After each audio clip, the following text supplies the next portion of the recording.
Nakikinig na talaga ako. Ah, dali, oh. Ayun na.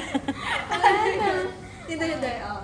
Okay, everyone, every two, every three. Ah, hindi mo gawin, hindi mo gawin.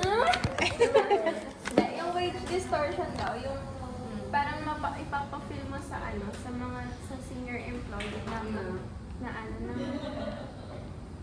yung Okay. ay lang. Sample na lang si Miss Andy. Galari yung sahod niya 30,000.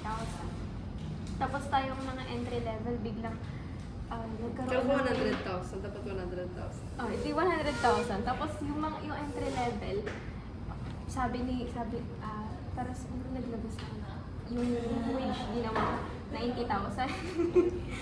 yung ano, yung parang Ginawa? What do you mean? example lang siya. Kaya lang sabi ko 30,000. Oh.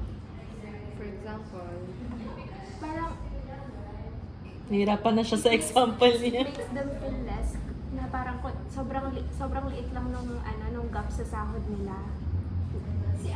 Mas ano pa siya, mas experience siya, pero bakit parang kunyari 30,000 tas yung sahod ng mga Bracket pa.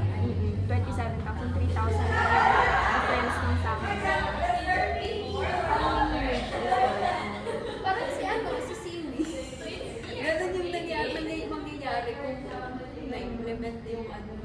Kasi halos parehas ng sahod yung manager tapos yung mga employee. Oo, di ba? pero di na yun ito ba? Kasi yung sa pagtaas kasi yun ng ano. Ah. Okay. Kaya pala distortion. Pero bakit hindi pag may alpha risk sa... Ay, Kasi,